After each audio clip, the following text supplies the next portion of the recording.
आज दिनांक 12 सितंबर सन 2020 को मैं S public convent school Jangipur Ghazipur के ऑनलाइन क्लासेज में कक्षा 7 के सभी विद्यार्थियों का स्वागत करता हूँ। प्रिय बच्चों, आज की वीडियो में हम लोग समतुल्य परमेय संख्या के बारे में पढ़ेंगे कि समतुल्य परमेय संख्या क्या होता है।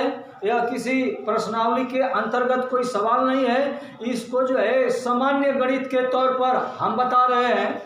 समतुल्य परमेय संख्या जैसे मान लीजिए कि 2/5 है, कर 2/5 है, इसका जो है हमें 3 समतुल्य परमेय संख्या ज्ञात करना है।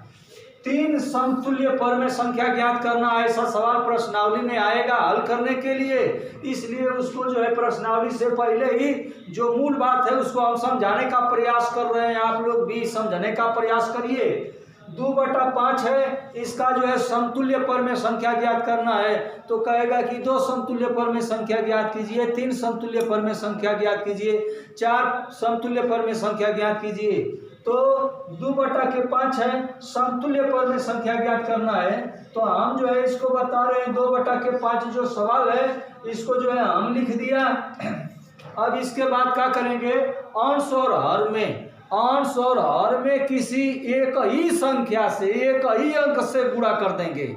जैसे मान लीजिए कि हम जो है अंश में 2 का गुणा कर रहे हैं, एक बार बराबर करके लिख देंगे, बराबर 2/5 गुणे 2 यानी अंश में भी 2 का गुणा किया गया है और हर में भी 2 का गुणा किया गया है। एक ही अंक से गुणा किया जाएगा, चाहे किसी भी अंक से गुणा कर सकते हैं, चाहे वह छोटा अंक हो चाहे बड़ा अंक हो, लेकिन छोटा अंक से गुणा करेंगे तो आसान होगा। अब आगे देखिए, बराबर 2 दूनी के 4 और 5 दूनी के 10, तो 2/5 का 4/10 एक समतुल्य परमेय संख्या है। यह अभी 2/5 एक परमेय संख्या है और 4/10 भी एक परमेय संख्या है।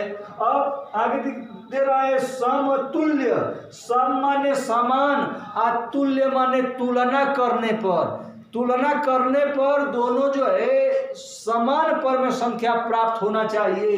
तो 2/5 का एक समतुल्य परमेय संख्या 4/10 है। कैसे समतुल्य है इसको पुनः कटा करके देख लेंगे। जैसे 4/10 है तो इसको कटाएंगे तो 2 दूनी के 4, 2 5 10 बराबर 2/5, तब पुनः तो 2/5 आ गया। जो हमारा सवाल था, मूल जो सवाल था 2/5 और 4/10 जो समतुल्य के रूप में परिवर्तित किया गया है, तो पुनः इसको जो है अपने न्यूनतम पद में किए हैं, कटाए हैं, तो यह पुनः जो है 2/5 हो गया। तुलना कर रहे हैं तो 2/5 और ये 4/10 दोनों आपस में बराबर हैं, इसी को जो है समतुल्य कह रहा है। दूसरा उदाहरण देखिए, हम जो है इसमें 2 का गुणा किए हैं। अभी बताए हैं कि समतुल्य परमेय संख्या बनाने के लिए अंश और हर में किसी एक ही संख्या से गुणा किया जाता है। अब देखिए, वह गुणा करेंगे तो चाहे वह छोटी संख्या से गुणा करें चाहे बड़ी से बड़ी संख्या से गुणा करें, उसमें कोई जो है दिक्कत नहीं होता है। अब 2/5 है, अगली बार हमने 2 का गुणा किया था अंश और हर में, अब की बार जो है हम 3 का गुणा कर रहे हैं। 2 गुणे 3 5 गुणे 3, यानी अंश में भी 3 का गुणा और हर में भी 3 का गुणा। तो अब यह जो हो जाएगा 2 तिहाई 6 और 5 तिहाई 15। तो अब देखिए 2/5 का एक समतुल्य परमेय संख्या जो है 6/15 है। ये कटाएंगे, 6/15 कटा देंगे तो यह जो है 3 दूनी के 6, 3 5 15, पुनः जो है 2/5 आ गया। यह जो है 2/5 और 6/15 दोनों जो है समतुल्य परमेय संख्या है, दोनों एक ही है, तुलना करने पर एक ही मान प्राप्त हो रहा है। तो मेरे कहने का आशय यह है कि जब कभी भी समतुल्य परमेय संख्या कहेगा तो इतना ध्यान रखेंगे कि दी हुई संख्या में हम अंश और हर दोनों में किसी एक ही संख्या का गुणा करते जाएंगे और जितनी परमेय संख्या पूछेगा उतनी बार जो है बदल बदल के गुणा करेंगे।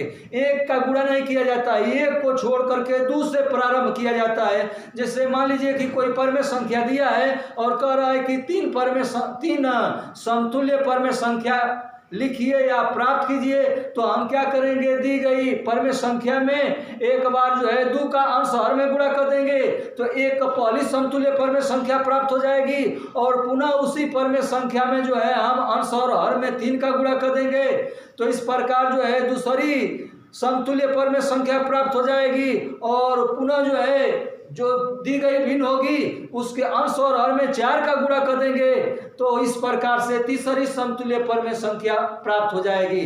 तो मेरे कहने का आशय है कि जब कभी भी समतुल्य परमेय संख्या पूछे तो जितनी बार पूछेगा, जितनी संख्याओं को पूछेगा उतनी बार जो है हम बदल बदल करके अंकों का अंश हर में गुणा कर देंगे और जो संख्याएं परमेय संख्याएं मिलेंगी वह जो है समतुल्य परमेय संख्या प्राप्त होंगी। अब आगे देखिए, अभी हम बताए हैं समतुल्य परमेय संख्या के बारे में कि जब कोई परमेय संख्या दी गई होगी तो उसके समतुल्य परमेय संख्या कहेगा। तो समतुल्य परमेय संख्या के लिए हम क्या करेंगे, अंश और हर में एक ही अंक का गुणा करते जाएंगे। जितनी परमेय संख्या पूछेगा उतनी अंकों से बदल बदल करके गुणा करते जाएंगे और इसके बाद बताए हैं कि एक का गुणा नहीं करेंगे, एक का गुणा करेंगे अंश और हर में तो पुनः वही जो है परमेय संख्या प्राप्त हो जाएगी। अतः जो है एक को छोड़ करके 2, 3, 4, 5, 6, 7 अनंत मतलब किसी भी संख्या से हम उसके अंश और हर में गुणा कर सकते हैं। अब एक प्रश्न बन गया, किसी परमेय संख्या के समतुल्य कितनी परमेय संख्याएं होती हैं, तो इस पर विचार करने की बात है। किसी परमेय संख्या के समतुल्य कितनी परमेय संख्याएं होती हैं, तो इसका आप लोग जवाब दीजिएगा कि किसी परमेय संख्या के समतुल्य अनंत परमेय संख्याएं होती हैं। इसको लड़के समझ नहीं पाते हैं। अभी बताया गया है कि समतुल्य परमेय संख्या बनाने के लिए अंश और हर में एक ही संख्या से गुणा किया जाता है। वह संख्या चाहे छोटी से छोटी हो या बड़ी से बड़ी हो। तो यह जो है हमारी संख्याएं अनंत हैं, तो अब हम अनंत संख्याओं से क्रमशः जो है दी गई परमेय संख्या में गुणा करते जाएंगे। तो इस प्रकार से हमें जो है दी गई परमेय संख्या के समतुल्य अनंत परमेय संख्याएं प्राप्त होती जाएंगी। तो जो हम लोग अपने प्रश्नावली में पढ़ेंगे तो उसमें परमेय समतुल्य परमेय संख्या पूछता है तो केवल 2 या 3 कई के पूछता है परमेय संख्या समतुल्य परमेय संख्या के रूप में। तो इस प्रकार से आज हम लोग समतुल्य परमेय संख्या के बारे में पढ़े हैं। अब आगे जो है प्रश्नावली शुरू करेंगे। आज की वीडियो में बस इतना ही। धन्यवाद।